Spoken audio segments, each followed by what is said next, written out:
Olá, bom dia a todas e a todos, sejam bem-vindas e bem-vindos. Vamos dar início à nossa aula de hoje. Eu gostaria de iniciar dando alguns recados aqui. Primeiramente, eu estava aguardando para o pessoal entrar, né? Nós estamos com um quórum um pouquinho baixo hoje, mas é normal, eu sei que sempre no segundo bimestre dessas aulas virtuais cai mesmo a quantidade de participantes, né? É absolutamente compreensível, visto que o pessoal vai ficando bastante cansado aí nesse modelo que nós estamos adotando contingencialmente, né? De qualquer modo, a universidade ainda vai adotar 2 semestres assim, né? Então a gente precisa se acostumar com esse modelo por mais um tempo, né? Até que as coisas possam entrar nos seus eixos. Semana passada eu não pude ministrar aula para vocês, aí eu passei o vídeo do semestre passado, espero que vocês tenham assistido, que vai facilitar bastante a aula de hoje, né? Se porventura alguém não assistiu, volte e assista, né? Sabe que está presente lá no Moodle, o conteúdo é exatamente o mesmo, sem qualquer problema. Outra questão também que eu gostaria de mencionar pouquíssimas pessoas, 1 ou 2 pessoas, tiveram problema no envio dos relatórios, no Moodle, tá? Todo mundo mandou, né? Mas 1 ou 2 pessoas acabaram ficando com pendências, né? Mas me informaram por e-mail, mandaram o PDF para mim por e-mail. A princípio eu não aceito no e-mail, né? Porque a gente tem o sistema Moodle que é para isso, mas é claro que é evidente que eu vou considerar normal, não se preocupem com isso, né? Porque eu sei que aí foi uma contingência para uma pessoa, para 2 pessoas, o sistema talvez ter travado, não ter conseguido enviar o relatório, e é natural que quem enviou para mim por e-mail vai ser considerado, então não fiquem se preocupando com isso, tá bem tranquilo, tá? Depois, evidentemente, já fiquem atentos aí com o segundo relatório, com o artigo, porque esse semestre é um semestre bastante acelerado, daqui uns dias aí nós já teremos a abertura do sistema para colocar o segundo relatório.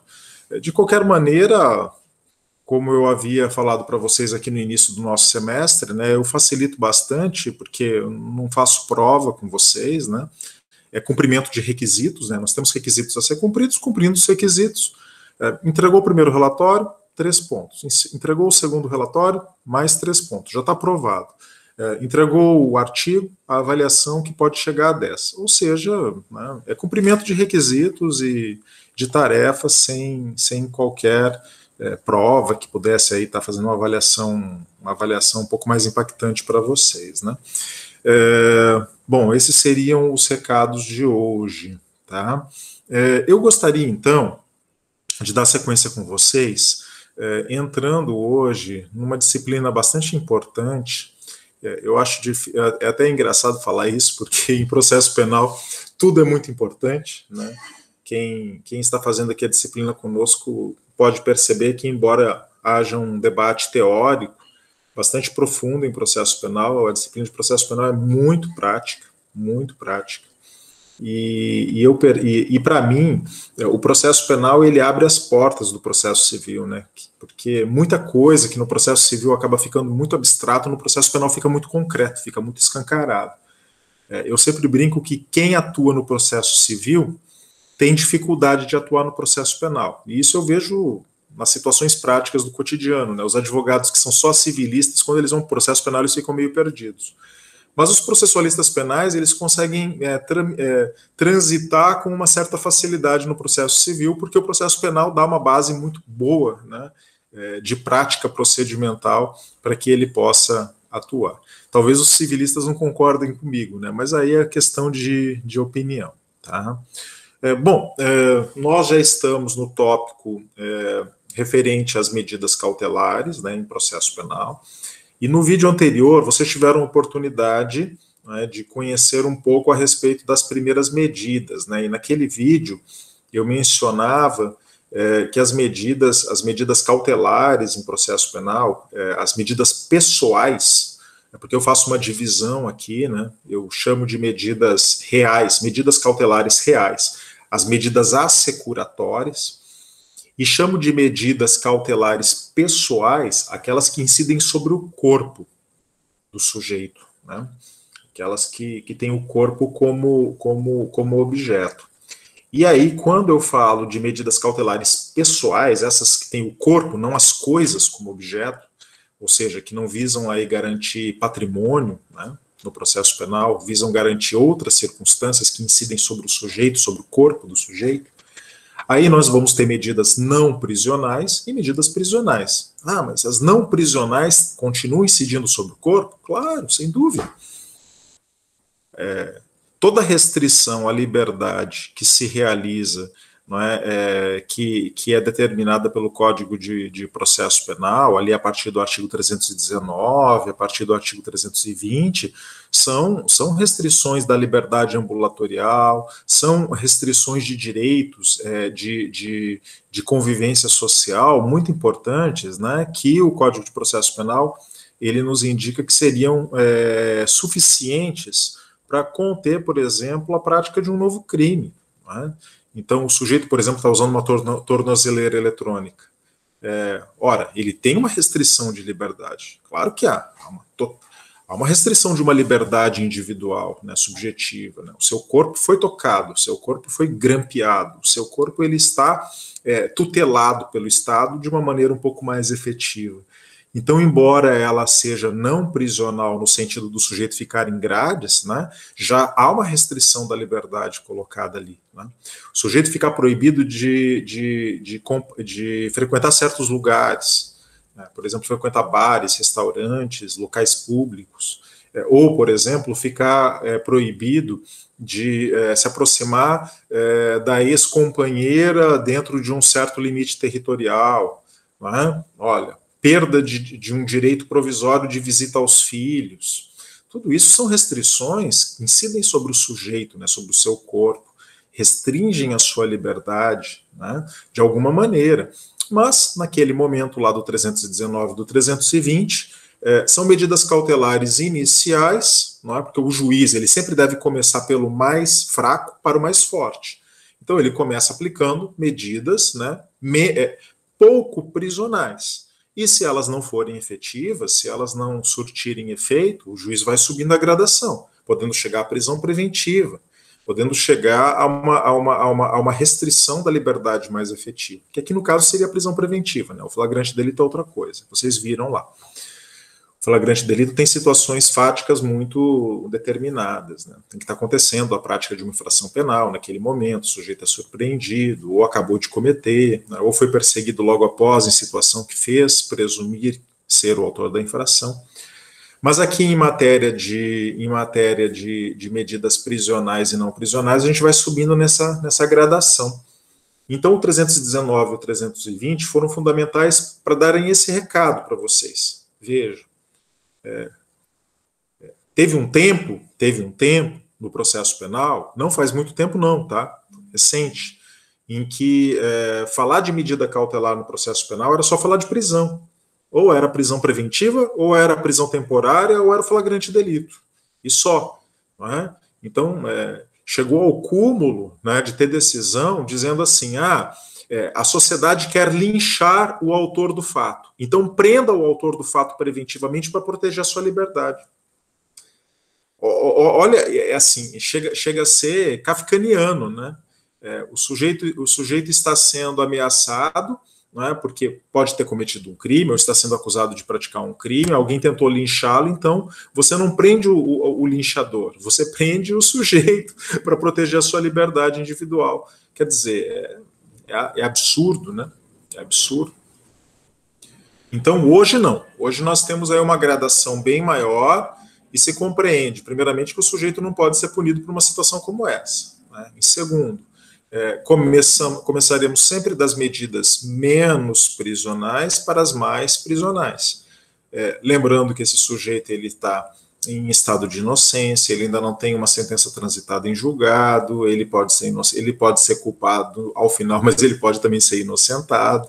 Né? Ou seja, existem muitas circunstâncias aí que nos fazem ter cautela, muita cautela ao aplicar uma medida prisional, né? Uma prisão mesmo, tirar a liberdade do sujeito, sabendo aí dos impactos que isso gera na vida de qualquer um. Né? Bom, dito isso, então, naquele momento vocês tiveram a oportunidade lá no vídeo de conhecer essas medidas não prisionais e depois a prisão em flagrante, né, que é a base, né, desse sistema cautelar. Hoje eu quero avançar com vocês na prisão preventiva, tá? Depois nós vamos ver a prisão temporária, mas depois que a gente viu a prisão temporária fica facinho, não tem nada demais, não tem nada de outro mundo, né? A prisão preventiva não, a prisão preventiva eu considero que é o coração da coisa, tá? Inclusive, em termos teóricos, de entendimento do sistema, ela é até mais importante que o flagrante delito. Estou falando aqui para entendimento do sistema, não importância prática, tá? Que na prática todas são importantes, todas acontecem, todas estão aí no nosso cotidiano, a gente vai lidar com elas. Mas para entender, né, o sistema, as medidas cautelares, a prisão preventiva ela é muito importante. Então eu vou colocar aqui para vocês aqui no nosso roteirinho, que facilita a vida, né? E aí vocês podem acompanhando por ali. Ok?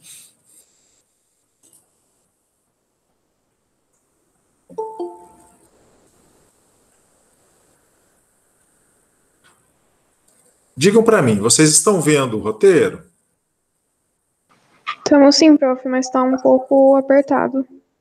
E agora? Melhorou. Melhorou? Tá, perfeito então. Esse é um defeitinho desses sistemas, né? Você tem que ficar você tem que ficar com ele totalmente aberto, senão as pessoas não veem. Mas tudo bem, vamos adiante. Então vejam, né? Em matéria de prisão preventiva, como eu disse, nós estamos aqui falando do coração. Por quê? Porque o flagrante delito, diferente do flagrante delito, no flagrante delito, o sujeito.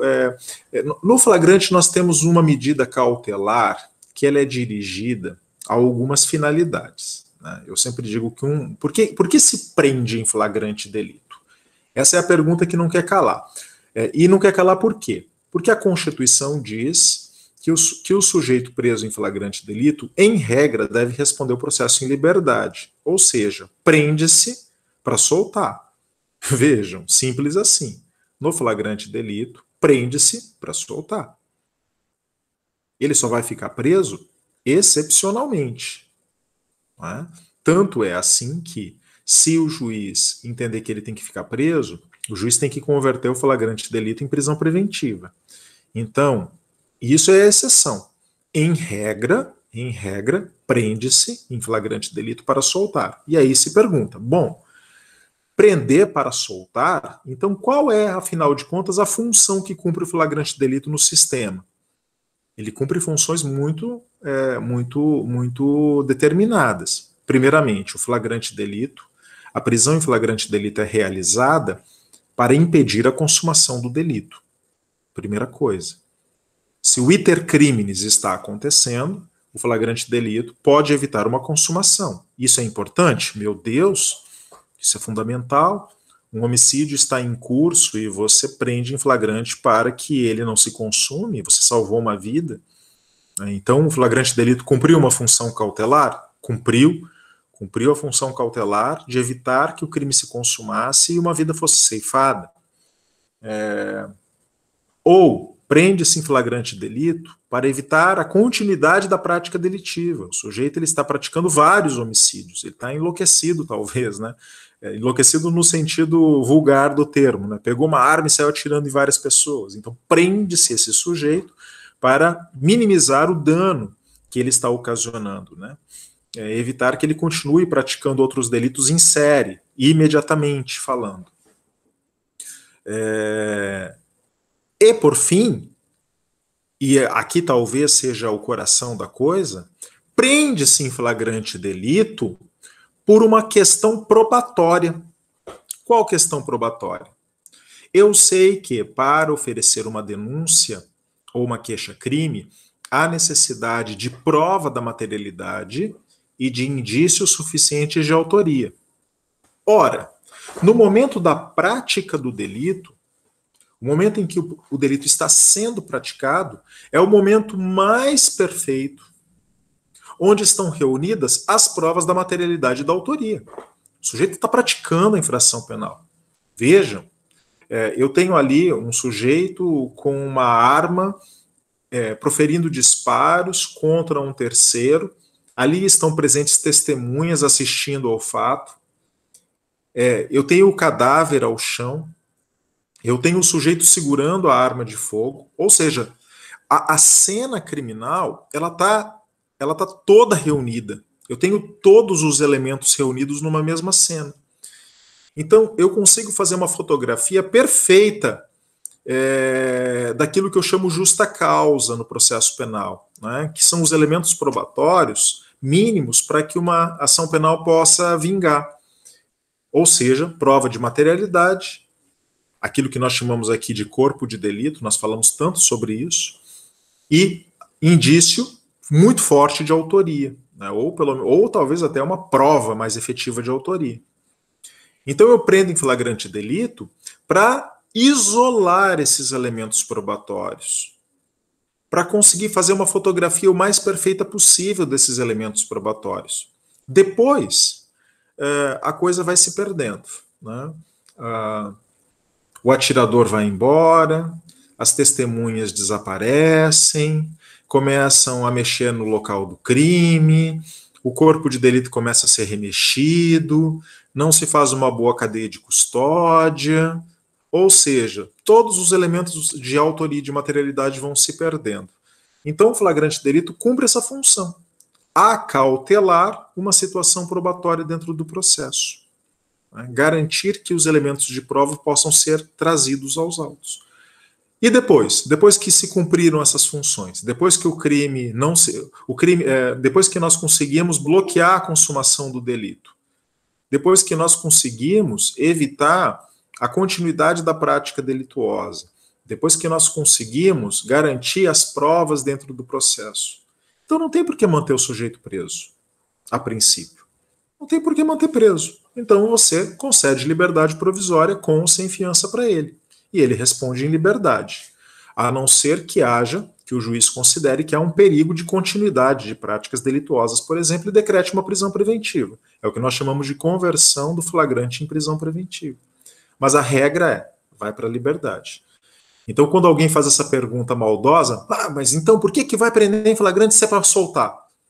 Porque o flagrante cumpre funções cautelares, e as funções cautelares são essas que eu mencionei para vocês. Cumpridas essas funções cautelares, solta.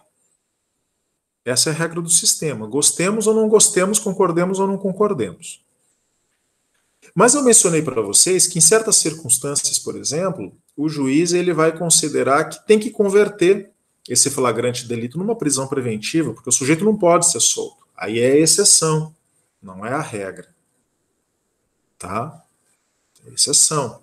Então agora nós vamos falar dessas hipóteses onde o juiz, por ordem judicial, né, não pelo fato, crime que está acontecendo lá na rua, mas por uma avaliação judicial, ele vai considerar, olha, nesse caso eu considero, a pedido do MP ou do querelante, que realmente manter o sujeito solto é perigoso. Então nós vamos acautelar uma situação futura. Por exemplo, qual situação futura? Por exemplo, que ele não volte a cometer outros delitos. Por exemplo, que ele não destrua a prova do processo. Talvez esse sujeito estava aí ameaçando testemunhas, por exemplo, colocando em risco a lisura da coleta probatória. Então você prende preventivamente para cautelar uma situação. São essas situações que nós queremos ver hoje aqui com vocês na prisão preventiva. Tá? Então vamos lá. Bom, eu dou essa aula há muitos anos e antigamente era mais fácil, mas assim, foram mexendo tanto no capítulo da prisão preventiva que ele foi ficando cada vez mais difícil de ser entendido. O que eu acho que é fundamental aqui é separar as coisas. O que é o que nesse capítulo? Porque não tem muita sistematicidade. Se eu fosse chamado a reconstruir esse capítulo, eu reconstruiria dizendo o que é o que aqui. Cada menção legal tem uma natureza. Então vamos separar a natureza das coisas para a gente poder entender do que se trata. Primeiramente, a gente sempre começa pelo artigo 311. Né? No 311, eu tenho a oportunidade, o tempo da prisão preventiva, o momento oportuno para a prisão preventiva. Eu tenho a legitimidade, quem pode solicitar a prisão preventiva, e eu tenho a competência, quem pode decretar a prisão preventiva. Tá? Então vamos lá. Artigo 311. Em qualquer fase da investigação policial ou do processo penal. Em qualquer fase. Essa é a oportunidade, é o tempo. Eu posso decretar preventiva no inquérito ou na ação penal. Legitimidade. Caberá a prisão preventiva decretada pelo juiz, competência, vejam, decretada pelo juiz. O juiz é que pode decretar uma prisão preventiva, né? E aqui a gente se refere à Constituição brasileira, que diz, né, que ninguém será levado à prisão, né, senão em flagrante delito ou por ordem fundamentada de autoridade competente. Então aqui é uma ordem fundamentada de autoridade competente. E agora vem a legitimidade. A requerimento do Ministério Público, do querelante na ação penal privada ou do assistente de acusação na ação penal pública. Né? O assistente também pode, que é a vítima que ingressou como assistente de acusação no processo penal, também pode. Ou por representação da autoridade policial, o delegado. Então, todas essas pessoas aqui têm legitimidade para solicitar ao juiz uma prisão preventiva. Então, tempo, competência, legitimidade. Bem simples, sem qualquer problema aqui. Agora, surgem outras situações aqui mais complexas. Por quê? Porque para que uma prisão preventiva seja decretada, devem ser somados alguns requisitos. Requisitos probatórios, requisitos de necessidade, requisitos de possibilidade de dano e requisitos legais. Tudo isso aqui tem que ser somado. Por quê? Porque cada coisa tem uma natureza diferente. Cada coisa aqui tem uma natureza diferente. E é isso que nós vamos tentar entender. Primeiramente, provas. Quais são as provas que devem estar presentes para que uma prisão preventiva seja decretada? As provas estão descritas na segunda parte do 312. Prova da existência do crime e indícios suficientes de autoria. Isso está colocado de maneira expressa lá no 312 do Código de Processo Penal. Lá na segunda parte. Então, a primeira coisa que eu devo me perguntar, tudo bem, há uma situação aqui, existe a prova da materialidade? Ou seja, existe a prova da existência do crime? Eu não posso decretar uma prisão preventiva se eu não tiver a prova da existência. Eu tenho indícios suficientes de autoria? Né? Ou eu tenho aqui um fato com autoria indeterminada, com uma desconfiança levíssima de uma pessoa que não autorizaria a decretação da prisão preventiva.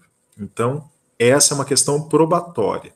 Essas são as provas mínimas que devem estar presentes para que a prisão preventiva seja decretada. Segunda questão. Presentes essas provas, o juiz deverá se perguntar se há necessidade de decretar uma prisão preventiva. E aí vocês diriam, e quando há necessidade de decretar uma prisão preventiva, essas necessidades, que eu chamo de situações de incontrastável necessidade, porque elas não são qualquer necessidade, elas são necessidades fortes, né? Elas também estão descritas no 312. Vejam, lá está dito assim, a prisão preventiva poderá ser decretada, primeiro, como garantia da ordem pública. 2. Garantia da ordem econômica. 3. Por conveniência da instrução criminal. Ou 4. Para assegurar a aplicação da lei penal. Essas são as hipóteses clássicas de necessidade para a decretação da preventiva, mas elas ainda estão em linguagem jurídica. Eu preciso de um fato concreto da vida, acontecido, que possa traduzir isso para mim. Então, vamos voltar a cada uma delas. Primeiro, garantia da ordem pública. Quais são os fatos que poderiam acontecer e que levariam à necessidade de garantir a ordem pública? Essa é a pergunta.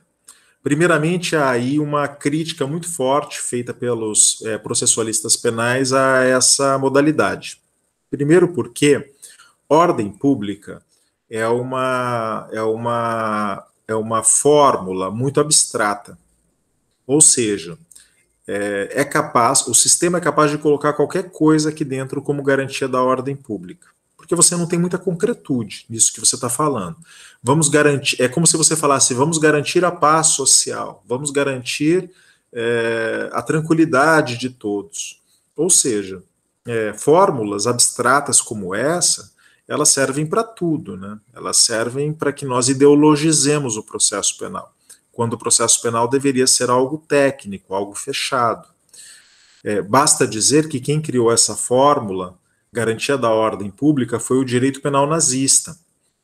Sim, foi no processo penal alemão do Terceiro Reich que essa fórmula foi colocada para permitir aos juízes do Terceiro Reich prisões de judeus, de comunistas, de homossexuais, de pessoas que eram consideradas inimigas do regime nazista. Não é? E com essa fórmula garantia da ordem pública, como cabia tudo, os juízes nazi poderiam decretar prisões arbitrariamente. Na época, o nosso Código de Processo Penal estava sendo criado.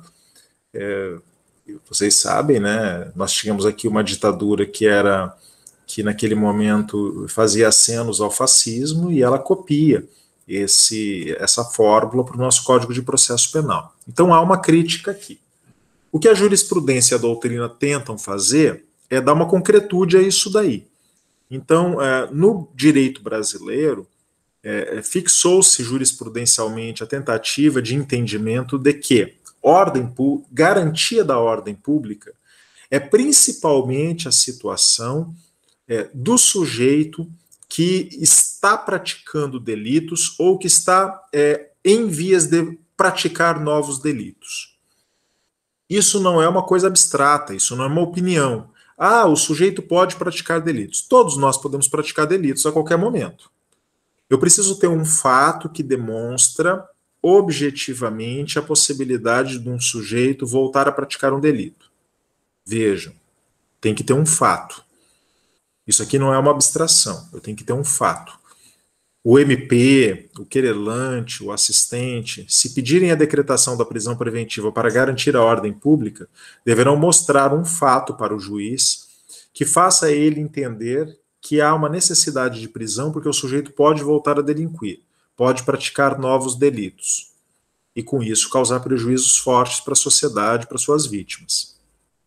Vejam, essa foi a hipótese clássica que foi construída no direito processual penal brasileiro. Garantia da ordem econômica. A garantia da ordem econômica também é bastante abstrata, mas ela ainda é um pouco melhor que a garantia da ordem pública, tá? Porque eu consigo observá-la de uma maneira muito forte, principalmente nos crimes contra a ordem econômica, nos crimes contra a economia popular, nos crimes contra o sistema financeiro. Se vocês pegarem lá, por exemplo, a lei, me vem à cabeça agora, a lei 7492 de 86, que é a lei dos crimes contra o sistema financeiro nacional. Lá vocês vão encontrar, por exemplo, os crimes de gestão fraudulenta e gestão temerária de instituições financeiras. Vejam, um banco é um captador de poupança pessoal. Não é? O que eu quero dizer com isso? Ninguém mantém o seu dinheiro no colchão mais. As pessoas mantêm todos os dinheiros, todos os valores das pessoas estão depositados em bancos. Então, quando um banco quebra, ele arrasta consigo uma quantidade muito grande de pessoas físicas e jurídicas que confiaram naquela instituição financeira para guardar os seus bens, os seus dinheiros. De modo que a quebra de um banco sempre ocasiona um impacto muito forte na sociedade. Quando um banco quebra, ele ocasiona ele coloca em risco todo o sistema financeiro. Não é apenas a quebra de um banco, é todo o sistema que sofre com isso. Muita gente empobrece, muita gente desaparece, economicamente falando. Então a Lei 7492, ela é muito cuidadosa, né, em criminalizar a gestão fraudulenta e a gestão temerária, de modo a tentar tutelar a gestão privada dos bancos e dizer, olha, a gerência de uma instituição financeira, ela não é uma questão meramente privada, como você gerencia uma loja que vende doce ou que vende bugiganga. Né? Muito pelo contrário. Um banco é uma instituição privada, mas é uma instituição privada que tem impactos sociais fortíssimos. Então, o direito penal tem, sim, interesse em tutelar a forma de gestão dessa instituição, porque se houver uma gestão fraudulenta ou temerária, os impactos disso na sociedade, na economia popular, podem ser gigantescos.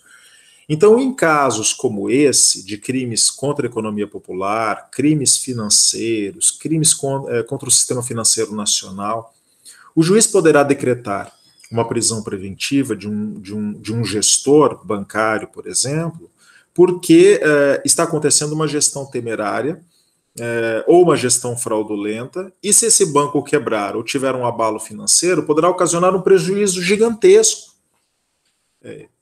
Prejuízo gigantesco. Nós não estamos aqui falando dos crimes individuais, né? Esses crimes que ferem apenas uma vítima. Nós estamos falando de crimes de massa, crimes que ocasionam impactos de vitimização de grandes parcelas da população. Isso é muito grave. Então, o juiz pode decretar uma prisão preventiva para garantia da ordem econômica, no sentido de bloquear a continuidade da prática de atos fraudulentos, de atos temerários por parte desse gestor. Tá? Fica bem fácil da gente observar. 3. Conveniência da instrução criminal. Gente, instrução criminal é uma fase do processo penal. Isso é técnico, né? O que é instrução criminal? Instrução criminal é a fase probatória do processo penal, é a fase onde eu colho provas. Quais são as provas? Nós tivemos aqui uma aula, 2 ou 3 aulas de teoria das provas. Né? Provas testemunhais, provas documentais, corpo de delito, né? Provas objetivas e subjetivas. Falamos muito disso aqui. Se o sujeito, se o réu, está cometendo fatos de destruição das provas ou de atemorização das provas no processo penal, nós podemos decretar prisão preventiva para garantir a instrução probatória. Chegou ao conhecimento do Ministério Público, e o Ministério Público narrou isso para o juiz, que o réu estaria procurando as testemunhas e ameaçando as testemunhas. Poxa, uma situação como essa é a hipótese clássica de decretação da prisão preventiva para assegurar por conveniência da instrução criminal. Ou chegou ao conhecimento do Ministério Público e foi relatado ao juiz que esse sujeito está destruindo documentos que interessam ao processo, ou que ele está tentando destruir o corpo de delito. Qualquer situação, cometendo fraude processual, né? O crime de fraude processual, de inovação artificiosa das provas existentes no processo. Aquele crime é um dos crimes mais lindos que existe no Código Penal. Eu gosto muito dele. Vejam, são situações onde o juiz, para cautelar o processo, as provas processuais, decreta a prisão preventiva.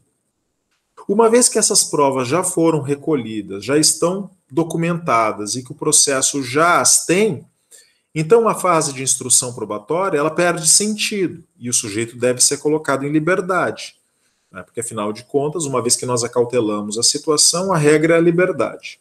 Acautela-se a situação, garante que as provas venham aos autos e concede-se a revogação da prisão preventiva ao sujeito para que ele possa continuar no seu status libertatis. Tá? Então, questões muito pontuais de prova. Ou 4. Para assegurar a aplicação da lei penal. O asseguramento da aplicação da lei penal, classicamente na nossa jurisprudência, foi entendido como situações onde o sujeito dá mostras de que não vai se submeter à aplicação da pena criminal caso seja condenado. Então é a hipótese de fuga, é a hipótese onde o sujeito compra uma passagem só de ida para a Tailândia respondendo o processo penal, tá? São situações que demonstram concretamente que ele não quer se submeter à aplicação da lei penal, não quer se submeter a uma condenação criminal. E aí o juiz poderia antecipar, veja, essa palavra é ruim, na verdade, eu não vou usá-la. Ele pode decretar uma prisão preventiva para garantir que o sujeito fique, responda ao processo e aguarde efetivamente uma condenação ou absolvição, visto que ele poderia se evadir do distrito da culpa. Vejam. Por que eu falei que eu não gosto da palavra antecipação? Porque não existe antecipação da pena criminal no Brasil. E por quê? Por motivos óbvios, seria inconstitucional. Quero deixar isso muito claro aqui. Se nós estamos em estado de inocência, nós não podemos cumprir penas antecipadas antes do trânsito em julgado da sentença penal condenatória. Esse foi todo o debate que surgiu recentemente na Operação Lava Jato e no Supremo Tribunal Federal, quando passou-se a entendimento do Supremo Tribunal Federal, de que bastaria uma decisão de segundo grau de jurisdição, né, seja de um tribunal de justiça de um estado ou de um tribunal regional federal, para que o sujeito começasse a cumprir a pena criminal, mesmo tramitando recurso especial, recurso extraordinário no STJ ou no Supremo. Eu tenho até um orientado de mestrado que escreveu uma bela dissertação a respeito dessa temática. Como que o Supremo Tribunal Federal, quantas vezes ele mudou de opinião sobre isso? Então, lá na época da ditadura militar, ele entendia que podia antecipar. Depois veio a Constituição de 88, resistiu, mas mudou de opinião e falou, não pode. Enquanto não transitar efetivamente em julgado a sentença penal condenatória, não tem antecipação de pena. Que é a posição correta, conforme está escrito isso na Constituição, e não é interpretação minha, está escrito literalmente, né? E aí, quando vem a Operação Lava Jato, muda de opinião de novo e passa a adotar um entendimento de que poderia ter essa antecipação de cumprimento de pena, né? Nas cortes, infelizmente, a gente tem que falar isso, né? Em cortes constitucionais como os Estados Unidos, a Corte Americana, a Corte Alemã, a Corte Francesa, são cortes que levam a sério a palavra jurisprudência. Aqui no Brasil a gente fala de jurisprudência como um acórdão, né? Jurisprudência são decisões reiteradas dos tribunais que fixam um entendimento no tempo, no espaço e no tempo. No Brasil a gente olha para um acórdão e fala, essa jurisprudência aqui do Supremo. Não, é um acórdão do Supremo, não é uma jurisprudência. Jurisprudência é aquilo que fixou entendimento e que é respeitado pela Corte no tempo. No Brasil, não. Cada caso é um caso. A mesma Suprema Corte que decide hoje uma coisa, amanhã decide outra e muda e ninguém respeita os próprios acórdãos. Então, assim, é complicado falar em jurisprudência no Brasil, né? Porque para você comprovar que é jurisprudência, você teria que comprovar essa reiteração no tempo, esse respeito pelas próprias decisões. E no Brasil nós vemos os nossos tribunais muitas vezes proferindo acórdãos de conveniência. Para um caso toma uma decisão, para outro caso toma outra decisão, e você não vê isso que eu mencionei em outras cortes, de um respeito pelas próprias decisões, de modo a garantir uma segurança jurídica, né, das pessoas terem aí segurança de um certo entendimento, né? Bom, então, de qualquer maneira, então não basta a presença das provas que eu mencionei. Há necessidade de prova de um fato, né, de que há uma necessidade premente, uma situação de incontrastável necessidade, que eu acabei de mencionar para vocês, que autoriza a imposição dessa cautelaridade, que autoriza a imposição da prisão preventiva. Só que o Código de Processo Penal vai além. Ele diz que tem que ter provas, que tem que ter necessidade, que tem que ter também possibilidade de dano, ou seja, perigo na demora. Tem que ficar comprovado que diante dessas provas e dessas circunstâncias de necessidade, acontecerá um dano futuro, muito provavelmente, muito possivelmente. Vejam, possibilidade de dano. Porque se não tiver possibilidade de nenhum dano, então, né, vocês falariam, qual seria uma circunstância como essa? A pessoa cometeu um ato, aparentemente era destinado a destruir uma prova, mas uma prova inexistente. Então, veja, seria muito parecido ao crime impossível, né? O sujeito é o que nós chamamos do erro de tipo ao contrário, né? Vejam, então se não há possibilidade real de dano, talvez o sujeito aí, ele chegou a rasgar uns papéis, mas esses papéis não diziam, mas ele acreditava que esses papéis diziam respeito ao processo, mas não diziam respeito ao processo, e todas as outras provas documentais já foram juntadas. Então, embora ele tenha tido ali um ato, né, uma conduta que evidencie que ele gostaria muito de destruir provas do processo, ele destruiu provas inócuas, ou seja, papéis inócuos, e as provas já foram recolhidas aos autos. Então, embora ele tenha muita vontade de destruir provas, ele não tem mais condição de fazê-lo. Então, qual é o dano? Qual é a possibilidade de dano que está colocada? Nenhuma. Nenhuma. É por isso que eu falo que é um erro ao contrário, né? É um erro ao contrário, porque, veja, o sujeito ele pode querer muito praticar um delito, mas ele não tem os meios para isso. Então, não há possibilidade de dano.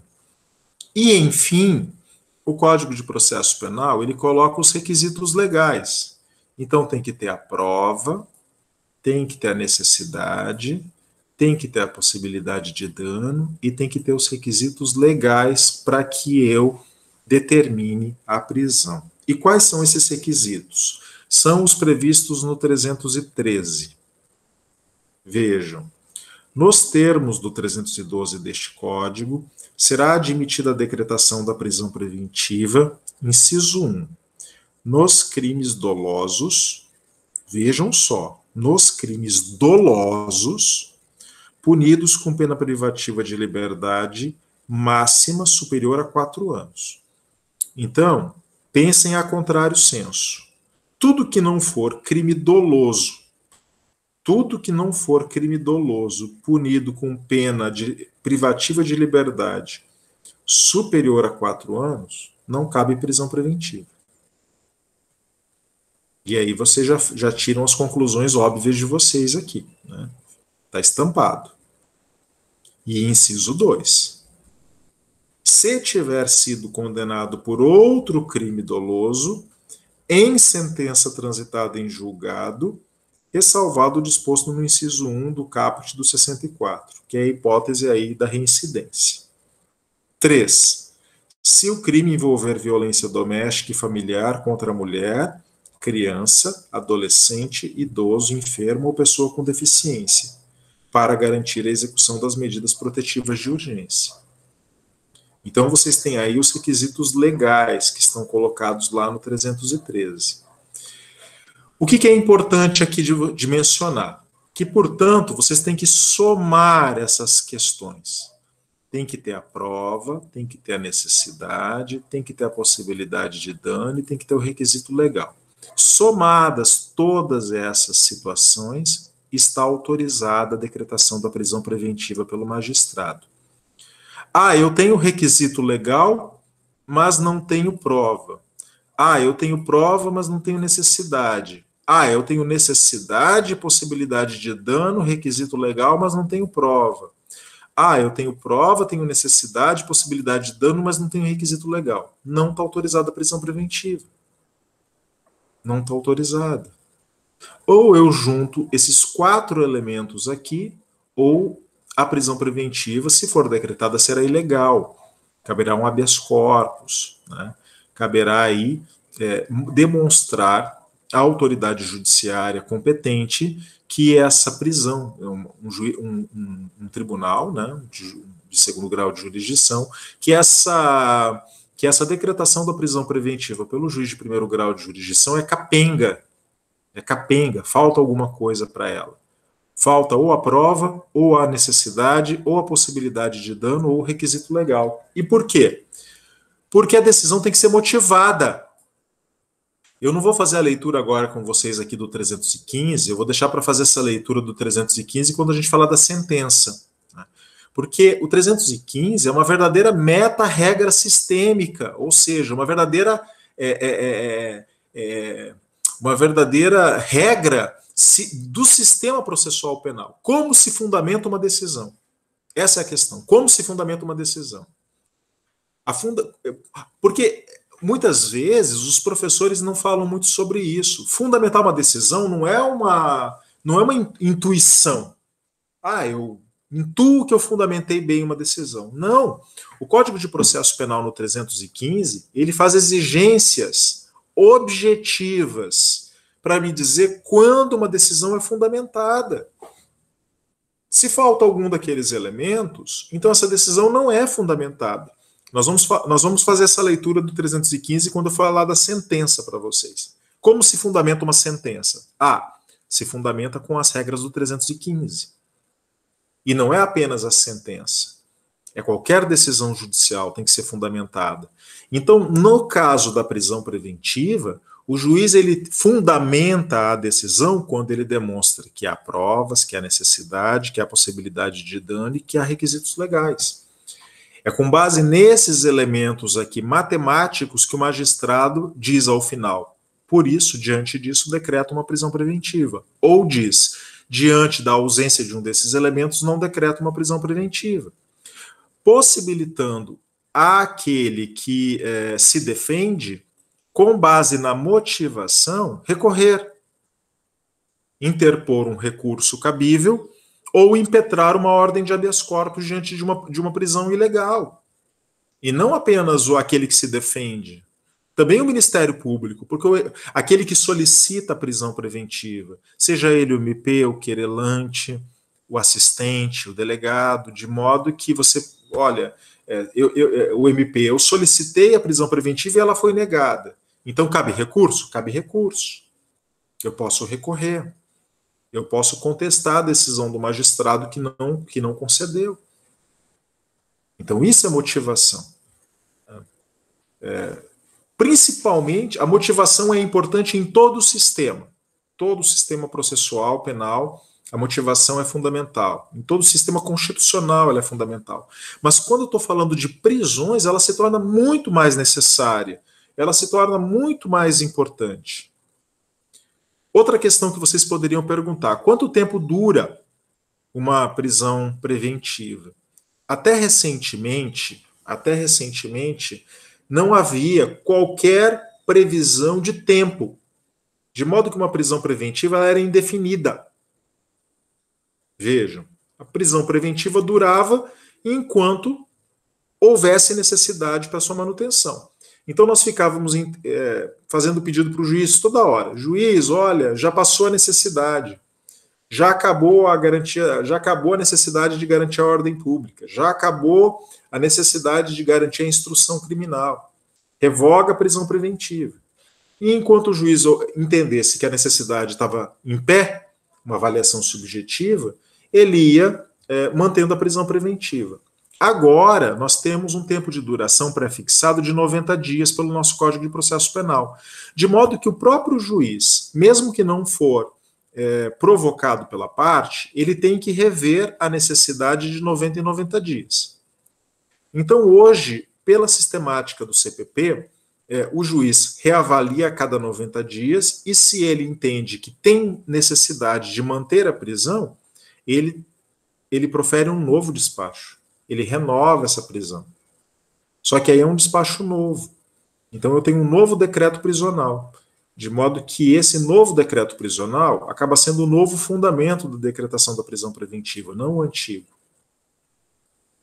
tá? Mas tem que ser revisto de 90 em 90 dias. Revogação. Prisão preventiva, gente, não cabe contra a prisão preventiva a liberdade provisória. Isso é um erro, tá? É um erro. Às vezes a pessoa está presa preventivamente e a gente vê o advogado ingressar com pedido de liberdade provisória. Isso é um erro técnico. Por quê? Porque a prisão preventiva e a liberdade provisória são incompatíveis. Mais que incompatíveis, elas são incompossíveis.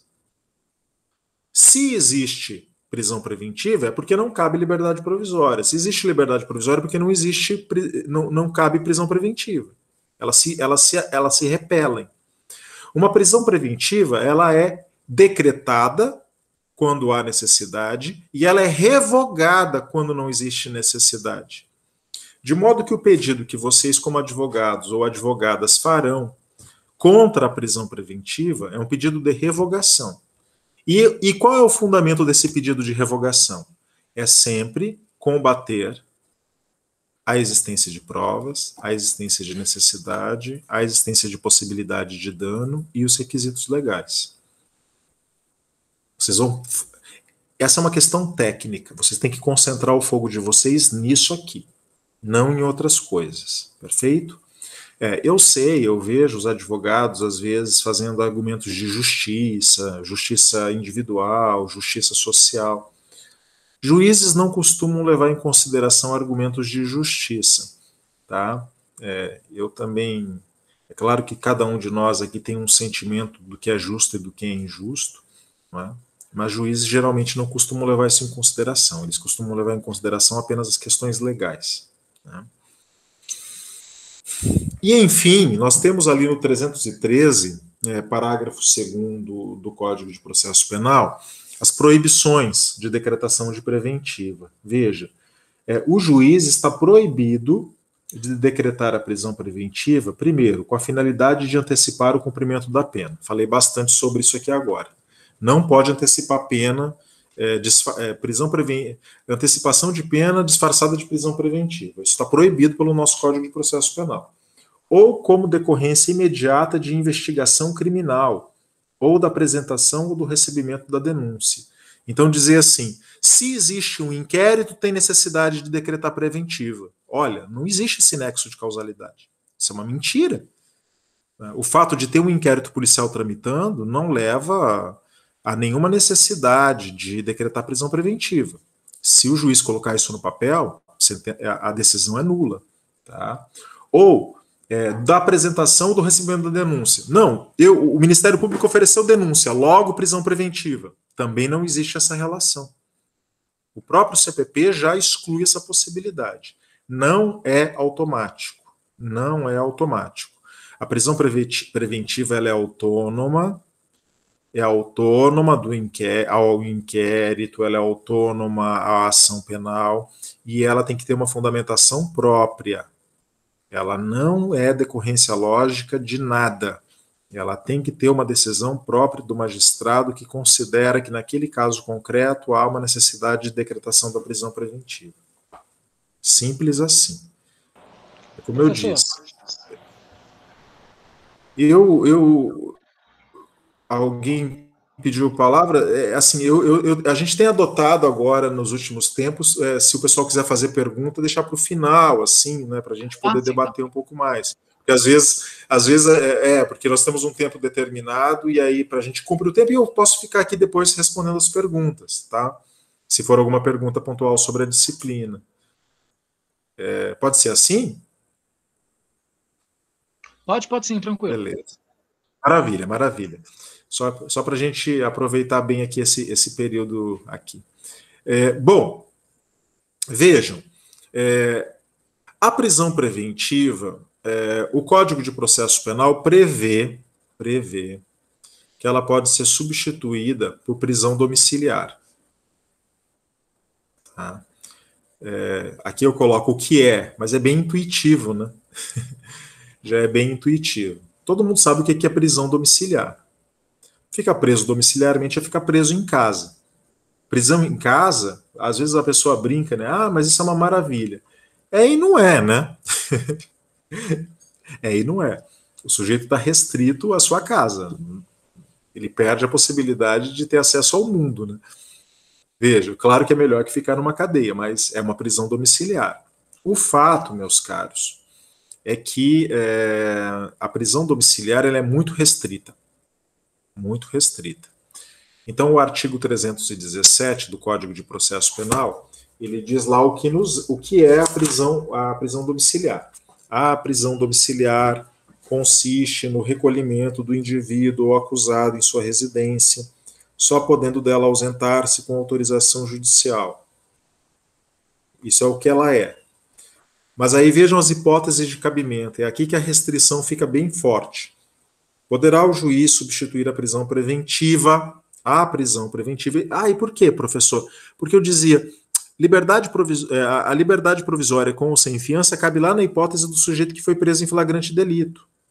Aqui, na prisão preventiva, ou você revoga a prisão preventiva, ou você pode conceder, por exemplo, uma prisão domiciliar. Só que em que hipóteses ela é cabível? Vejam, inciso 1, quando a gente for maior de 80 anos. 80, né, gente? E cá entre nós, né? Nós não estamos vivendo na Suíça nem na Dinamarca. Nós vivemos no Brasil, e a média de idade no Brasil não é de 80 anos. Ela é bem menor. Eu não sei quanto está agora, mas ela é bem menor. Então o código foi extremamente rigoroso ao estabelecer uma idade superior a 80 anos. Né? Então, bom, não precisa falar muito mais que isso. 2, extremamente debilitado por motivo de doença grave. Não basta que o sujeito tenha uma doença grave, ele tem que estar extremamente debilitado. E aí, assim, vira uma piada, né? Porque o sujeito está nas últimas, né? Extremamente debilitado pela doença grave. 3, imprescindível aos cuidados de pessoa menor de 6 anos de idade ou com deficiência. Ou seja, praticamente, se a pessoa for presa, vai ter uma criança ali que vai ficar abandonada, né? Porque e você tem que demonstrar isso. Vai ficar abandonada e que não tem possibilidade de outra pessoa cuidar por ela. A gestante também poderia aí obter uma prisão domiciliar, né? A substituição pela prisão domiciliar. E mulher, tem mais 2 incisos. Mulher com um filho de até 12 anos de idade incompletos.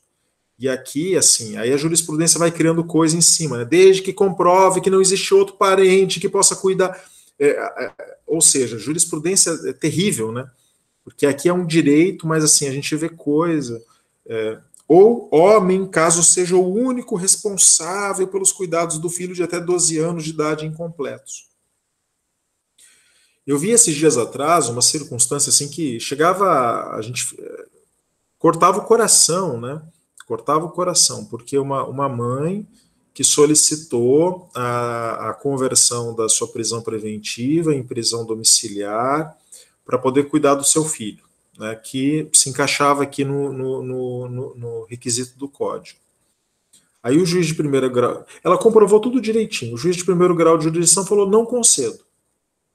Tá, mas assim, é objetiva a definição do código. Se é cabível, tem que conceder. Por que não concede? Não concedo.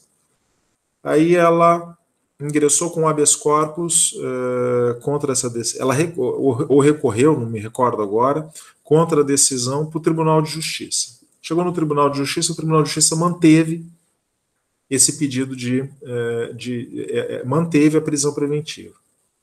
Aí ela recorreu para o STJ. O STJ manteve a prisão preventiva. E aí, por fim, os advogados ingressaram com habeas corpus no Supremo Tribunal Federal. E o acórdão, eu não vou me lembrar qual foi o ministro agora, sinceramente, eu acho que foi o Dias Toffoli, mais ou menos. Mas eu não tenho certeza. Mas eu lembro que eu li o acórdão na época e o ministro relator, ele deu uma bronca, dizendo, poxa, precisa chegar um caso como esse aqui na Suprema Corte?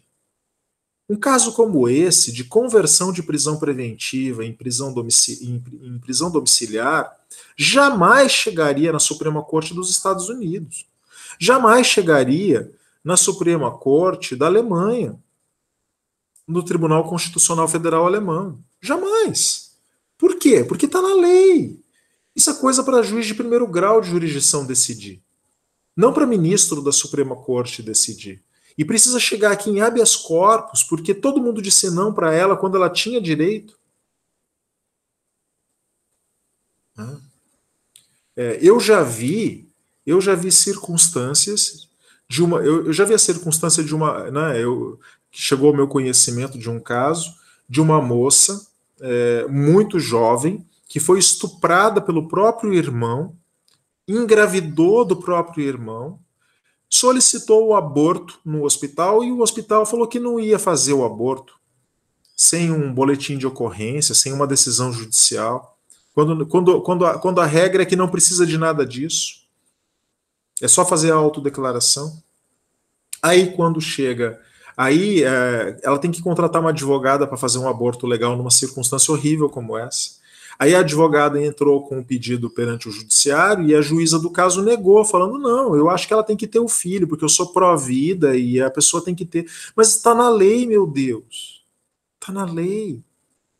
E aí a advogada tem que ingressar com um pedido num tribunal.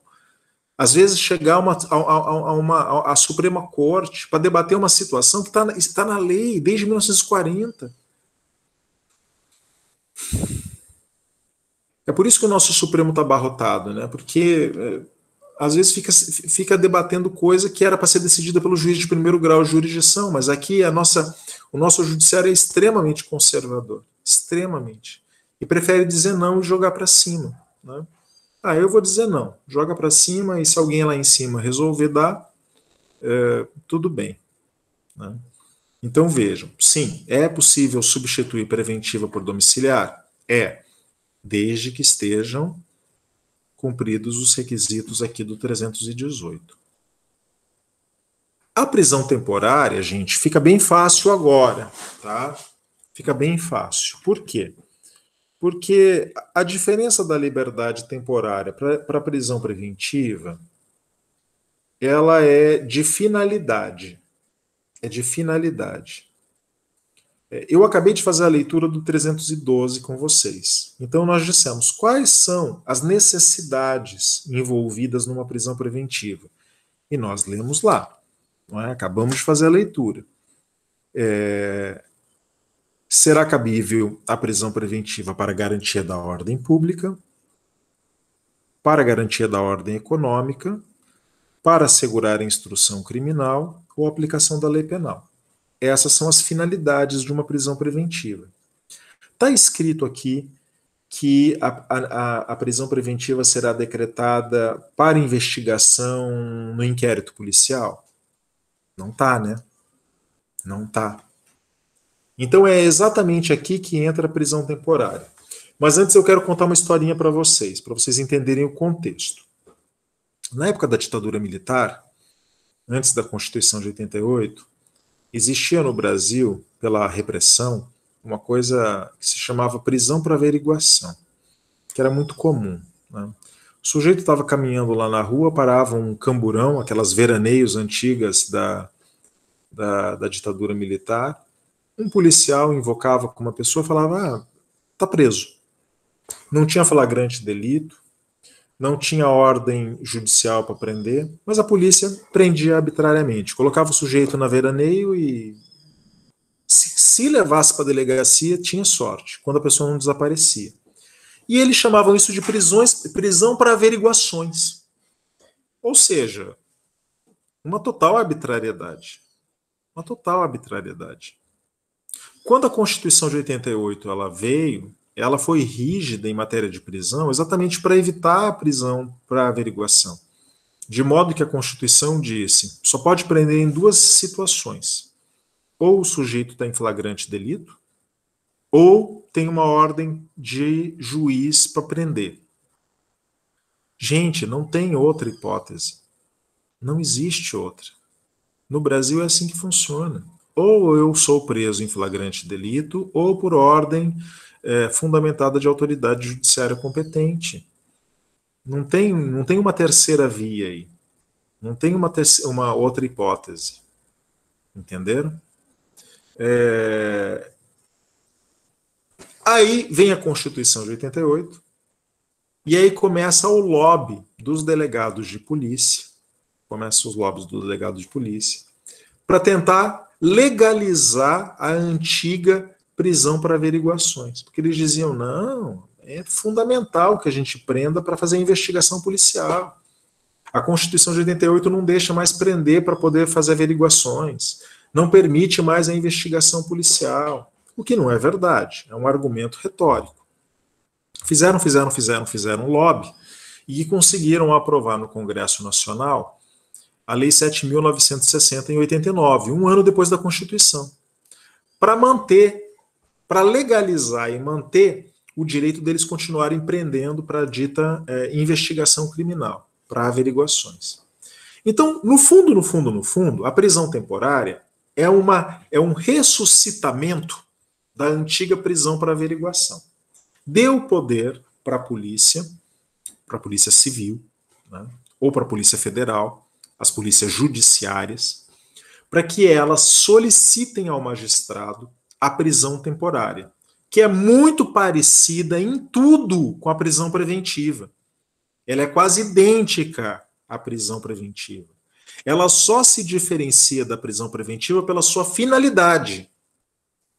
Mencionei, lá na prisão preventiva, a finalidade é assegurar a aplicação da lei penal, é garantir a instrução criminal, é garantir a ordem pública, é garantir a ordem econômica. E na prisão temporária é garantir, vejam, a investigação no inquérito policial. Entenderam? É uma questão de finalidade. Se é para investigação, prisão temporária. Se não tem relação direta com a investigação, 312 do Código de Processo Penal. Tá? Mas a estrutura é a mesma, não tem o que pôr nem tirar. Então essa necessidade, ela está colocada no artigo 1º, incisos 1 e 2 da Lei 7.960 de 89, ou seja, necessidade de investigação policial. E as hipóteses legais de cabimento estão colocadas no artigo 1º, inciso 3. Ali são os crimes em que seria cabível a prisão temporária. Eu não vou fazer a leitura com vocês agora aqui desses incisos, porque é bem sacal. Vocês fazem aí a leitura em casa depois, né? Porque é só, quais são os crimes cabíveis? Eu não vou ficar fazendo essa leitura aqui, perdendo tempo com isso. É bem sacal mesmo. Façam a leitura aí depois, tá?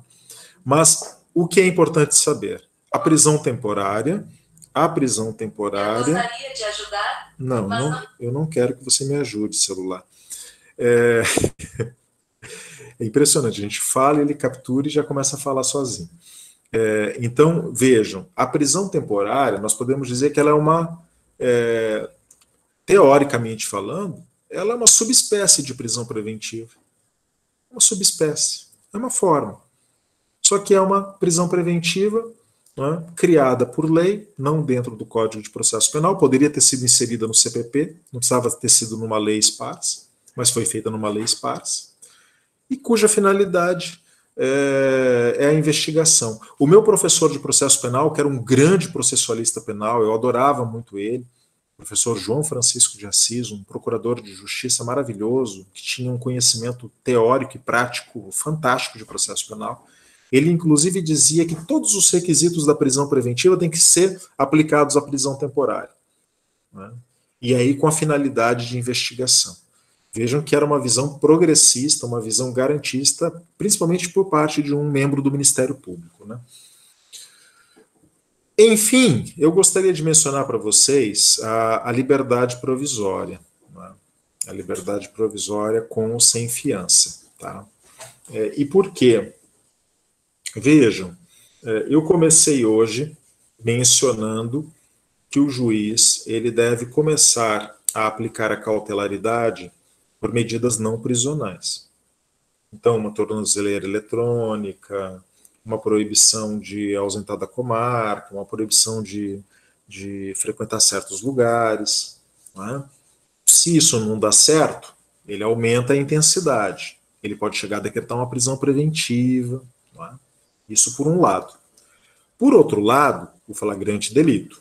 O flagrante delito né? Aquela prisão. Se alguém não assistiu o vídeo da aula passada, assista, não é? Para não perder esse conteúdo, que foi ali que nós desenvolvemos isso. Né? Nós destrinchamos o flagrante delito ali.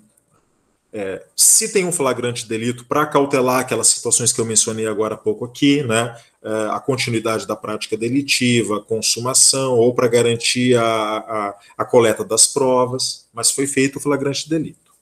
O fato é, feito isso, realizado o flagrante delito, a Constituição brasileira, ela não deixa dúvida. O sujeito deve responder o processo em liberdade.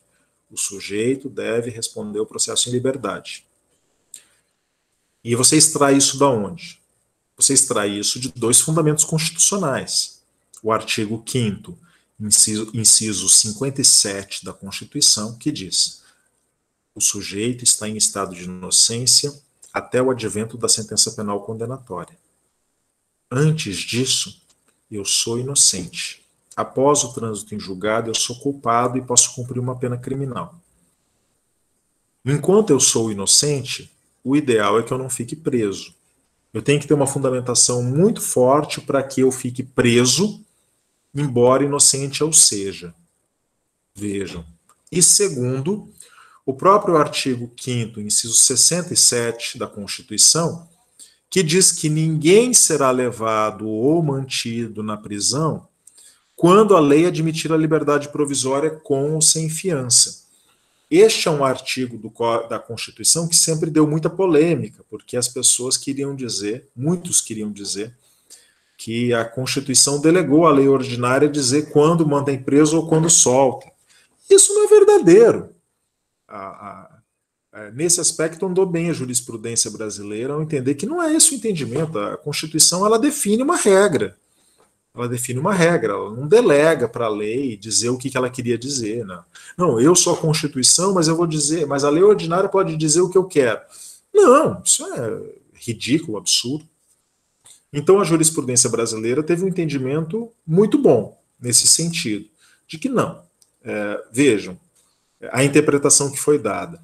Sempre cabe liberdade provisória, com ou sem fiança. Com ou sem fiança. A questão é saber quando cabe a fiança e quando não cabe a fiança. Mas sempre cabe a liberdade provisória.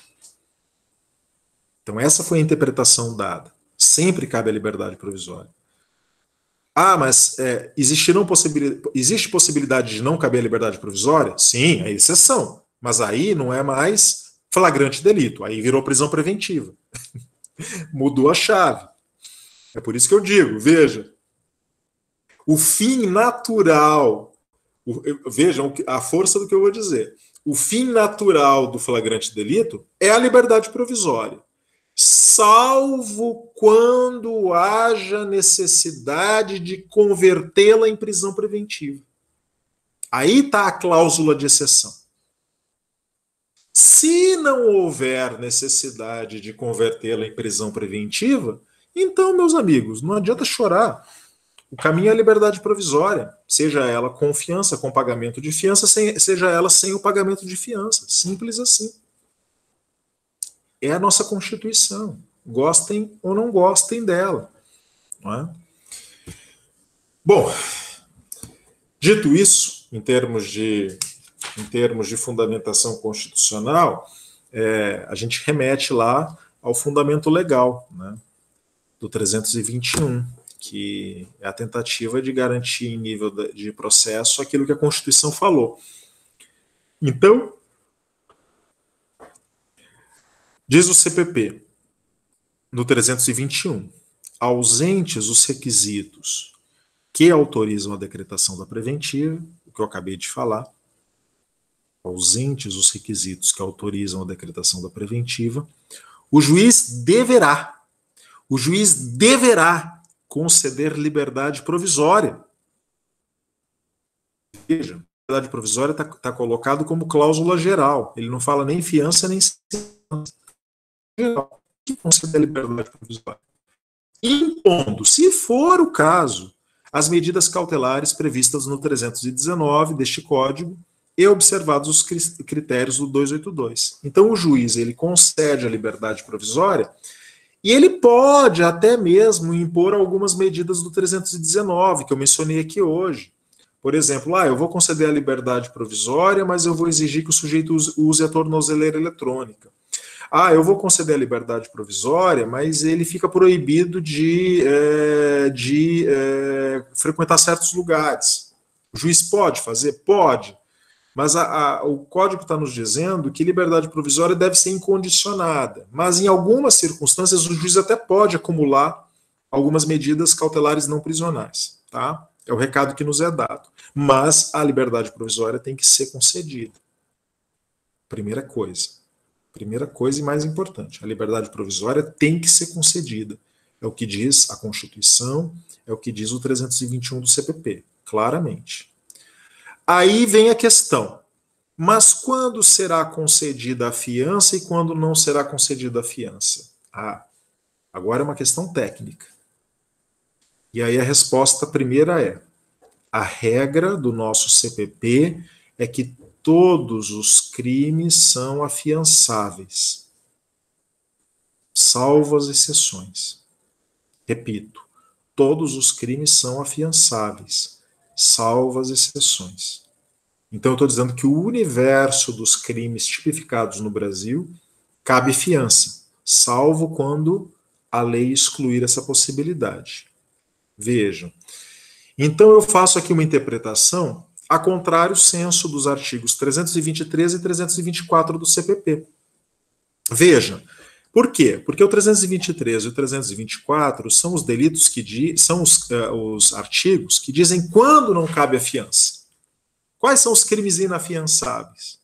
Aí está escrito lá, claramente, não será concedida fiança, 323, nos crimes de racismo. Se for crime de racismo, não cabe fiança. Não tem exceção. Racismo é inafiançável. Nos crimes de tortura, tortura é inafiançável. Tráfico ilícito de entorpecentes e drogas afins, inafiançável. Terrorismo, inafiançável. E nos definidos como crimes hediondos, inafiançável.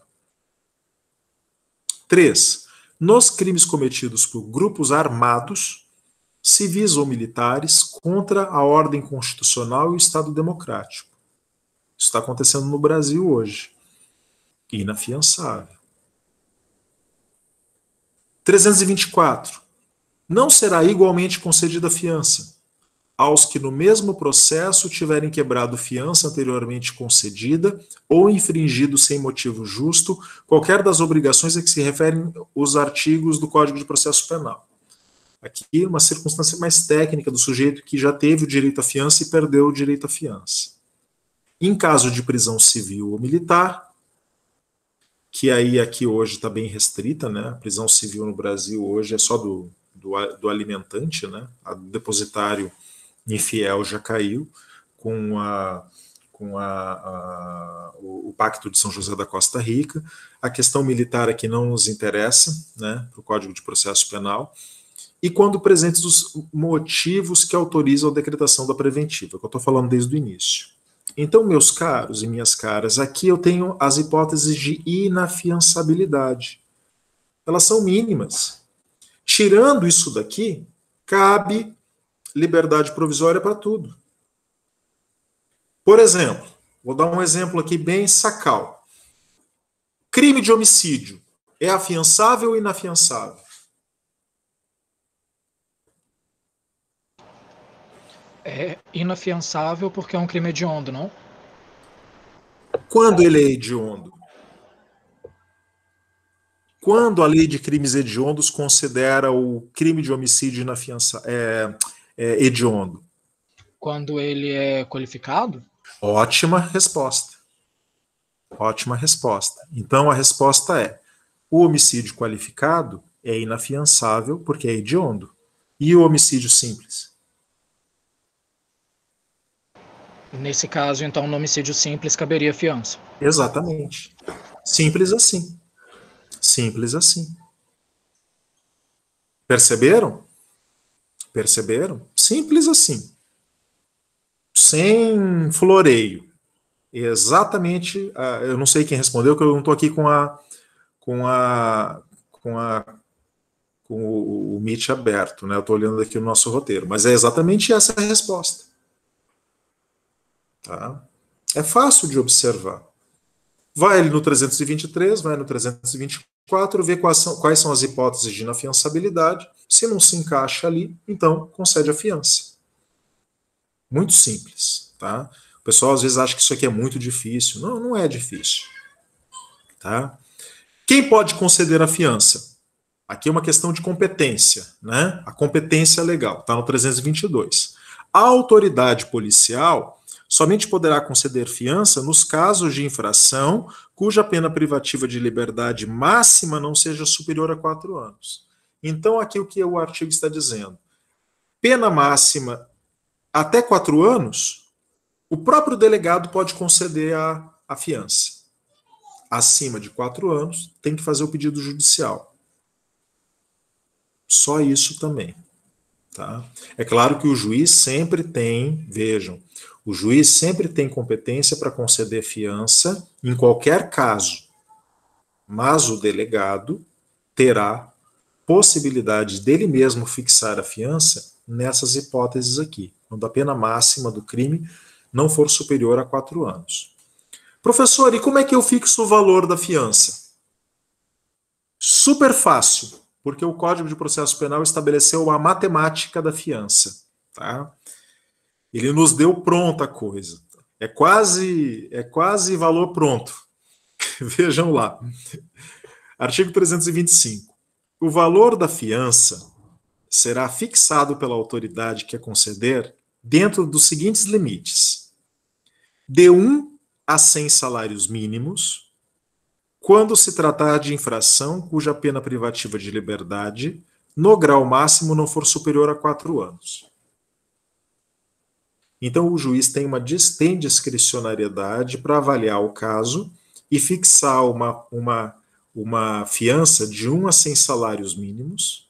Aqui, vejam, tem uma discricionariedade grande? Tem uma discricionariedade grande, vai depender do caso concreto, das circunstâncias concretas. Mas ele tem aí um mínimo e um máximo que está delimitado pela lei quando a pena máxima do crime não for superior a 4 anos. 2. De 10 a 200 salários mínimos, quando o máximo da pena privativa de liberdade for superior a 4 anos. Aumentou bastante, né? Então, a discricionariedade do juiz está assim, de 1 a 100, de 10 a 200. Poxa, professor, mas não é muito critério, né? Depende do caso concreto. Você vai levar em consideração vários fatores, principalmente as possibilidades econômicas daquele que presta a fiança. Veja, não é tanto o crime praticado. O crime praticado importa? Importa. Mas é muito mais as condições financeiras do sujeito. Porque uma coisa, eu sempre dou o exemplo lá do filho do Ike Batista, que foi preso naquela circunstância, né? Que bateu a Ferrari, acabou matando lá uma pessoa, respondeu processo criminal. Um caso de atropelamento acontece todo dia, com Fusca, com Brasília, com Fiat Uno ou com Ferrari. E você não vai fixar a mesma fiança para o filho do Ike Batista ou para o professor Mateus, que tem aí uma Brasília velha. Vejam, não é? É por isso que o magistrado ele tem aqui uma margem de manobra dentro desses limites fixados pela lei. E vejam, essa margem de manobra, que está fixada aqui pelos incisos 1 e 2, ela ainda pode ser aumentada e ainda pode ser diminuída. Vejam vocês, o que diz o parágrafo 1º. Nossa, esse celular está me perseguindo. Vejam o que diz o parágrafo 1º. Se assim recomendar a situação econômica do preso, a fiança poderá ser dispensada. Olha, o sujeito é pobre de marremessi, não tem como pagar nada. O juiz pode até dispensar a fiança. E se ele dispensa a fiança, ele concede o quê? Liberdade provisória sem fiança. Dispensei. Constato que esse sujeito não tem como pagar a fiança por pobreza absoluta, Estou dispensando a fiança e concedo a ele liberdade provisória sem fiança. O sujeito não pode ser punido porque é pobre e não pode pagar uma fiança. 2. Reduzir a fiança, definida no inciso 1 e no inciso 2, até o máximo de 2/3. Imaginem, né? Por exemplo, peguemos lá o inciso 1. Quanto está o salário mínimo hoje? 1.000 e quanto? Deve estar bem redondo, né, em R$1.000, né? É 1.102, ou 1.100, professor. 1.100, vamos dizer, né? 1.100. Então o juiz poderia diminuir 2/3 de 1.100. Vejam, né? Ficaria aí R$350 praticamente a fiança. Uma redução bastante drástica. Né? Ou o juiz, numa situação de um sujeito multimilionário, ele poderia aumentar em até 1.000 vezes a fiança. Então imaginem lá, o máximo definido no inciso 2 são 200 salários mínimos, 200 vezes 1.000. 200.000 salários mínimos. Nossa, agora ficou alto o valor. Então, meus caros e minhas caras, vocês como juízes terão sim uma discricionariedade para avaliar o caso concreto. Mas os limites estão aqui fixados. O inciso 1 e o inciso 2 dizem qual é a pena, dizem que dentro de penas inferiores a 4 ou maiores de 4, se aplica uma quantidade de salários mínimos, possibilitando a vocês dispensar, reduzir ou aumentar, dentro dos limites aqui fixados. Ou seja, está fácil. É que eu não dou prova aqui para vocês, mas eu poderia, por exemplo, se eu tivesse uma prova, chegar com um caso e falar, fixem, né? Fixem aqui a fiança, despachem a fixação da fiança. Olha, era só vir aqui no 325 e fazer o despacho. Tranquilo, tranquilamente. Tudo muito bem construído. Tá? Vamos lá. Aqui eu trago isso aqui é mais uma curiosidade, tá? O 330 do Código de Processo Penal, que fala sobre a forma de pagamento, ele começa dizendo assim, a fiança será sempre definitiva. E essa é uma pergunta que sempre surge, fiança definitiva, isso aí não tem muito sentido de existir. Por quê? Porque antigamente, mas muito antigamente mesmo, eu mesmo não peguei essa fase, existia a fiança definitiva e a fiança provisória. Mas isso deixou de existir há muito tempo. Então, o Código de Processo Penal, ele já disse isso é anterior ao CPP de 41. Então ele veio e disse, a fiança será sempre definitiva, para marcar ali uma presença e dizer que não tinha mais a fiança provisória no CPP. Mas isso é antes de 41, então para nós não interessa muito, é só uma curiosidade. Tá? O que importa aqui é como a fiança pode ser paga. E aí o 330 me diz, a fiança pode ser paga em dinheiro, em pedras preciosas, em objetos ou metais preciosos, em títulos da dívida pública, sejam eles estaduais ou municipais ou federais, ou em hipoteca inscrita em primeiro lugar, a hipoteca preferencial, hipoteca de bens imóveis, né, naturalmente, preferencial. Eu posso pagar a fiança com tudo isso. Ou seja, o Código de Processo Penal, ele não exige só dinheiro, de modo a facilitar aí a vida de quem quer prestar fiança. Tá? Bem fácil. Agora, existem situações que nós chamamos situações de modificação da fiança. E aí surgem essas hipóteses que eu quero mencionar aqui para vocês de modificação. Primeiro, a quebra da fiança. Tá? Aqui não tem jeito, nós temos que fazer a leitura. Primeiro, 328. Vejam lá.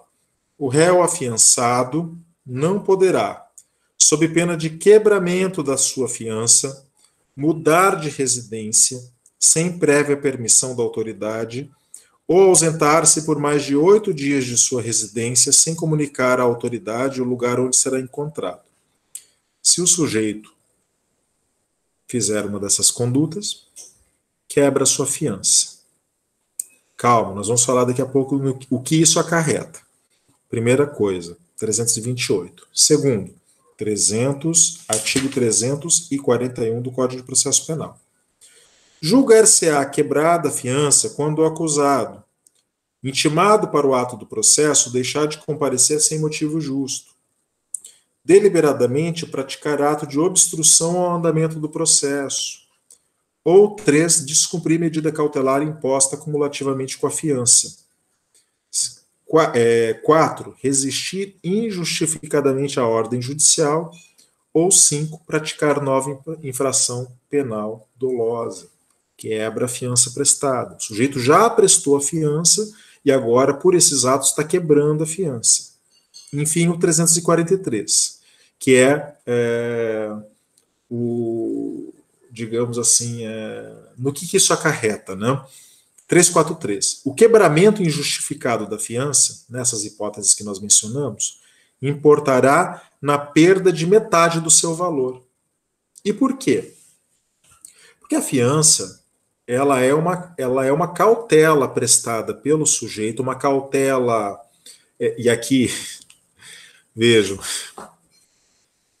a fiança no processo civil, ela é uma garantia fidejussória.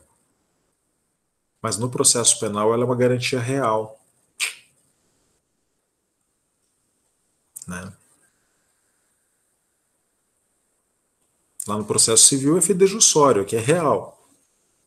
Então, se eu prestei fiança, eu já depositei alguma coisa de valor. Se eu cometi algum ato que importa no quebramento da fiança, então automaticamente eu estou perdendo metade do valor. E por que o Código faz isso? Olha, ele faz isso para te vincular ao processo e para que você cumpra os requisitos legais, porque ninguém quer perder metade do valor da sua fiança. Ninguém quer perder. Não é? Lembrem-se, se eu for absolvido ao final, se o processo for prescrito, eu vou recuperar todo esse dinheiro. Não é? Eu vou recuperá-lo.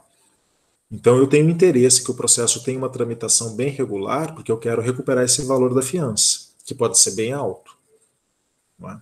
Então o quebramento injustificado da fiança importará na perda de metade do seu valor, cabendo ao juiz decidir sobre a imposição de outras medidas cautelares, ou, se for o caso, decretar prisão preventiva.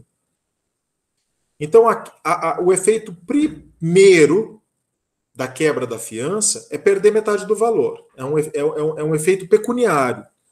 Mas poderá chegar, inclusive, à prisão. Não é automático.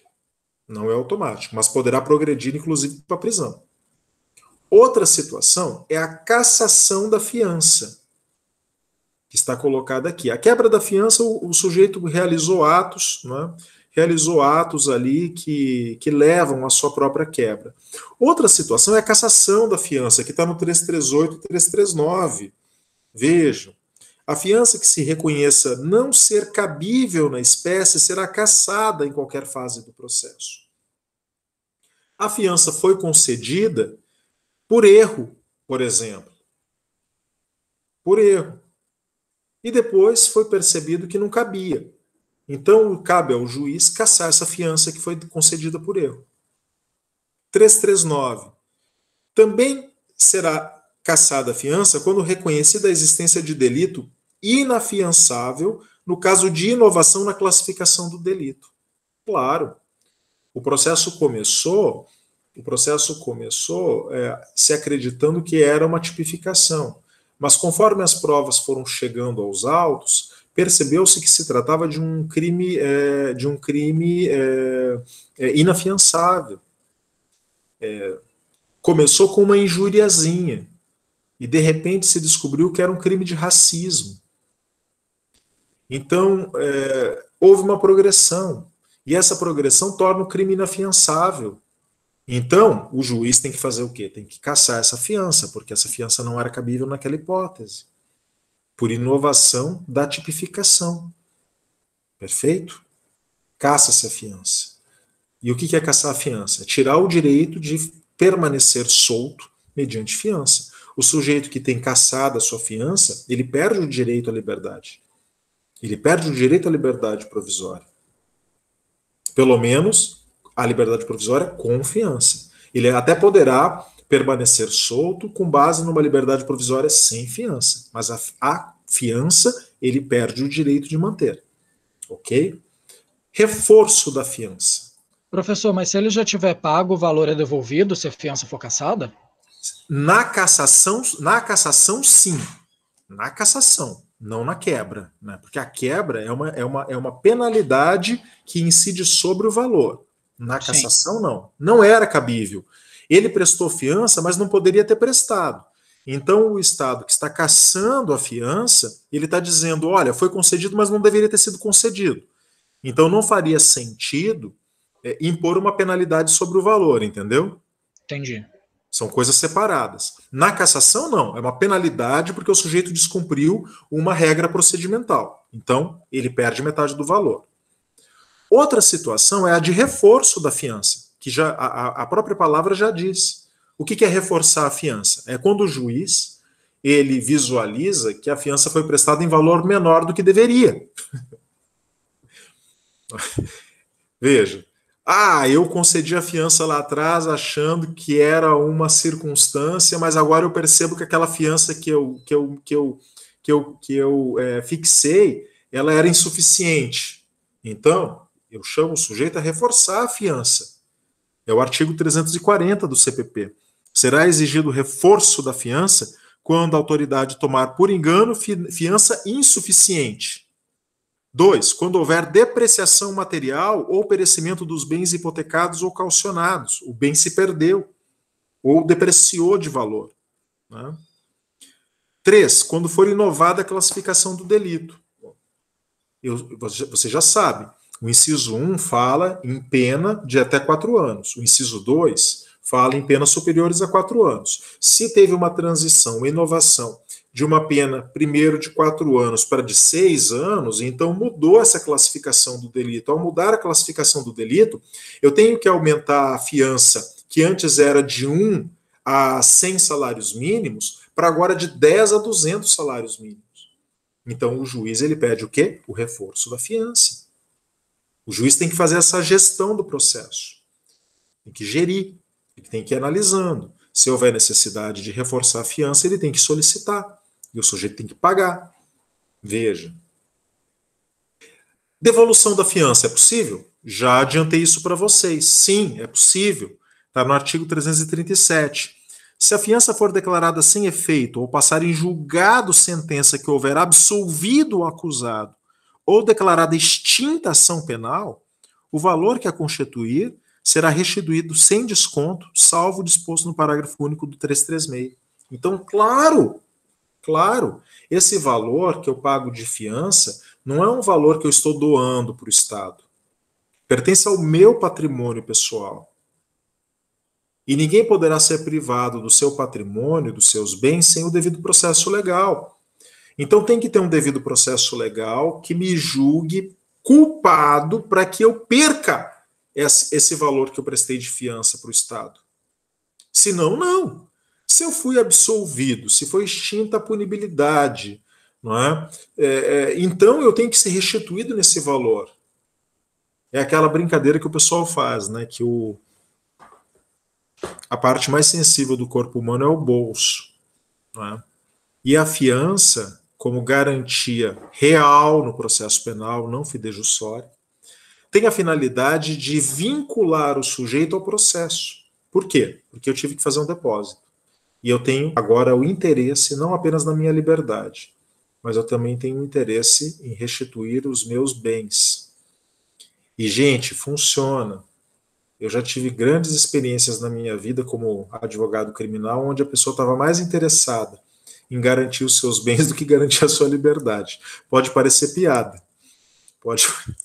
Pode parecer piada, mas é a pura realidade que eu observei em muitos casos na minha vida. A fiança pode ser perdida? Também pode ser perdida. Nós temos lá várias hipóteses. Né? Vejam lá. 343. O quebramento injustificado da fiança importará na perda de metade do seu valor, já mencionei. 344.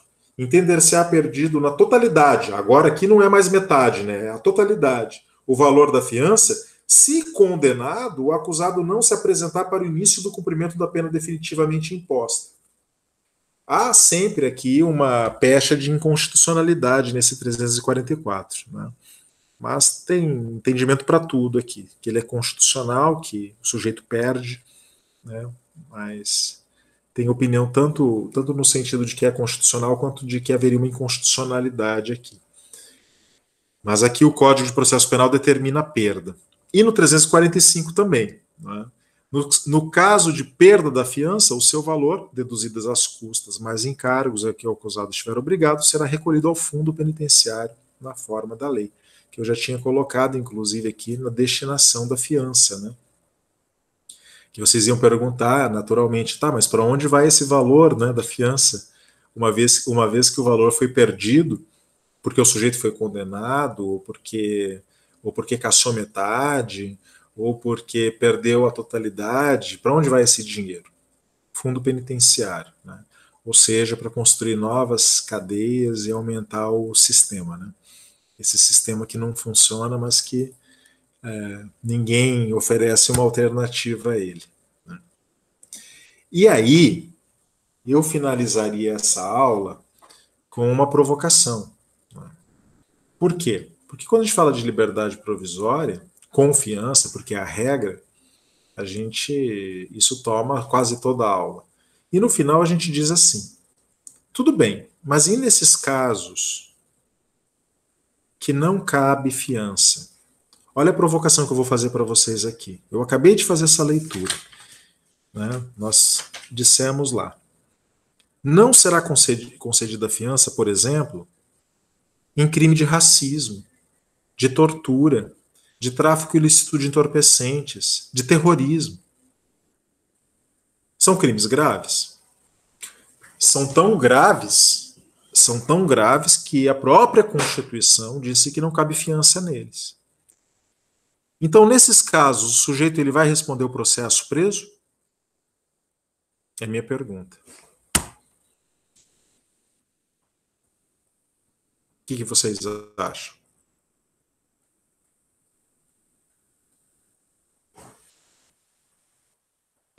Ninguém arrisca? Eu acho que não, porque o juiz vai conceder a liberdade provisória sem fiança. E aí ele vai responder o processo em liberdade, e aí acaba que no caso dos crimes mais graves, ele é menos, digamos assim, entre aspas, punido, porque nos crimes que... Onerado, vamos dizer, né, Rafael? Ele é menos onerado. Menos onerado, porque tanto a Constituição quanto a legislação tiram a possibilidade de fiança dos crimes mais gravosos, né, que eles prevêem, mas mantém a possibilidade de fiança, que é uma oneração maior nos crimes que a legislação julga ser menos gravosos, assim. Então, acaba que nos crimes inafiançáveis meio que vira uma vantagem, né, digamos assim. Resposta do Rafael foi redonda e perfeita, não complemento nada na frase dele. Perfeita, é isso. Então, no fundo, vocês diriam, tá, mas então por que a Constituição criou os crimes inafiançáveis? Fica parecendo puro moralismo.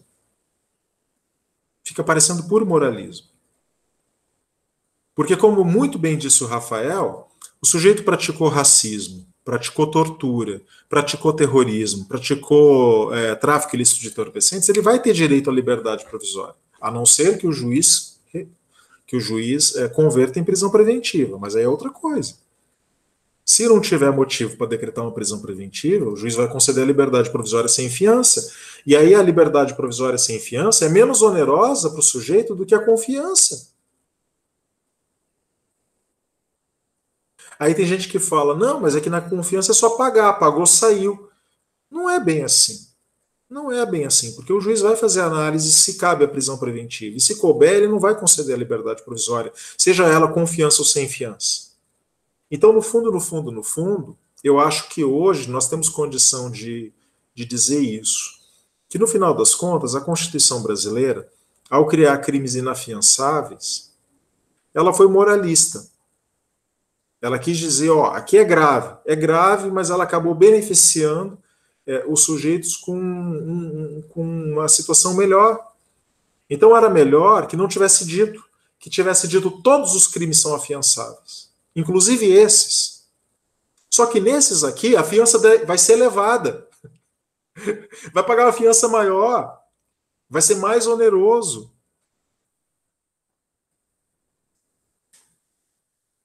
Então, vocês, como advogados ou advogadas, amanhã vocês vão defender um crime de racismo, um crime de tortura, um crime de tráfico ilícito de entorpecentes, vocês vão pedir a liberdade provisória. Vocês vão fazer lá o pedido, lá para o juiz, pedido de liberdade provisória sem fiança. O juiz vai analisar, e se não tiver presente um motivo de decretação da prisão preventiva, o que o juiz vai fazer? Vai conceder a liberdade provisória sem fiança. Vai estabelecer lá um conjunto de medidas, um conjunto de condições, né, de exigências, mas o sujeito ele vai obter a liberdade provisória, vai responder o processo em liberdade. Perceberam? Por isso que eu falo que, no final das contas, acabou virando um moralismo. Né? Tem efeito jornalístico, tem efeito na sociedade, para os leigos, mas para nós que somos técnicos e que estamos olhando a coisa por dentro, a questão da inafiançabilidade, ela acaba sendo contraditória. Ela acaba colocando um paradoxo para nós aqui, para nós que trabalhamos com essa questão de maneira técnica. Perfeito?